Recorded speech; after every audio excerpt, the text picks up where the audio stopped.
Chapter 19. Attacked by the Fighting Trees. The next morning, Dorothy kissed the pretty green girl goodbye, and they all shook hands with the soldier with the green whiskers, who had walked with them as far as the gate. When the guardian of the gate saw them again, he wondered greatly that they could leave the beautiful city and get into new trouble. But he at once unlocked their spectacles, which he put back into the green box, and gave them many good wishes to carry with them. "You are now our ruler," he said to the Scarecrow, "so you must come back to us as soon as possible." "I certainly shall, if I'm able," the Scarecrow replied. "But I must help Dorothy to get home first." As Dorothy bade the good-natured guardian a last farewell, she said, "I have been very kindly treated in your lovely city, and everyone has been good to me. I cannot tell you how grateful I am." "Don't try, my dear," he answered. "We should like to keep you with us, but if it is your wish to return to Kansas, I hope you will find a way." He then opened the gate of the outer wall, and they walked forth and started upon their journey. The sun shone brightly as our friends turned their faces towards the land of the south. They were all in the best of spirits and laughed and chatted together. Dorothy was once more filled with the hope of getting home, and the Scarecrow and the Tin Woodman were glad to be of use to her. As for the lion, he sniffed the fresh air with delight and whisked his tail from side to side in pure joy at being in the country again, while Toto ran around them and chased the moths and butterflies, barking merrily all the time. "City life does not agree with me at all," remarked the lion as they walked along at a brisk pace.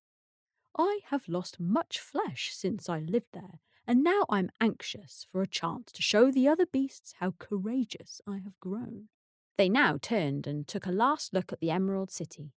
All they could see was a mass of towers and steeples behind the green walls, and high up above everything, the spires and dome of the Palace of Oz. "Oz was not such a bad wizard, after all," said the Tin Woodman, as he felt his heart rattling around in his breast. "He knew how to give me brains, and very good brains too," said the Scarecrow. "If Oz had taken a dose of the same courage he gave me," added the Lion, "he would have been a brave man." Dorothy said nothing. Oz had not kept the promise he made her, but he had done his best, so she forgave him. As he said, he was a good man, even if he was a bad wizard. The first day's journey was through the green fields and bright flowers that stretched out about the Emerald City on every side. They slept that night on the grass with nothing but the stars over them, and they rested very well indeed. In the morning, they travelled on until they came to a thick wood. There was no way of going around it, for it seemed to extend to the right and left as far as they could see, and besides, they did not dare change the direction of their journey for fear of getting lost. So they looked for the best place where it would be easiest to get into the forest.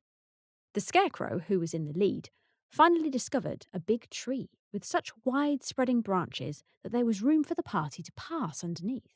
So he walked forwards to the tree, but just as he came under the first branches, they bent down and twined around him, and the next minute he was raised from the ground and flung headlong among his fellow travellers. This did not hurt the Scarecrow, but it surprised him, and he looked rather dizzy when Dorothy picked him up. "Here is another space between the trees," called the Lion. "Let me try it first," said the Scarecrow, "for it doesn't hurt me to get thrown about." He walked up to another tree as he spoke, but its branches immediately seized him and tossed him back again. "This is strange," exclaimed Dorothy. "What shall we do?" "The trees seem to have made up their minds to fight us and stop our journey," remarked the Lion. "I believe I will try it myself," said the Woodman.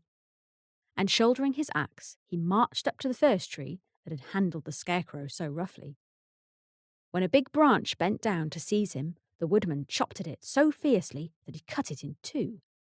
At once, the tree began shaking all its branches as if in pain, and the Tin Woodman passed safely under it. "Come on," he shouted to the others. "Be quick." They all ran forward and passed under the tree without injury, except Toto, who was caught by a small branch and shaken until he howled. But the woodman promptly chopped off the branch and set the little dog free. The other trees of the forest did nothing to keep them back, so they made up their minds that only the first row of trees could bend down their branches, and that probably these were the policemen of the forest, and given this wonderful power in order to keep strangers out of it. The four travellers walked with ease through the trees until they came to the further edge of the wood. Then, to their surprise, they found before them a high wall which seemed to be made of white china. It was smooth like the surface of a dish and higher than their heads. "What shall we do now?" asked Dorothy. "I will make a ladder," said the Tin Woodman, "for we certainly must climb over the wall."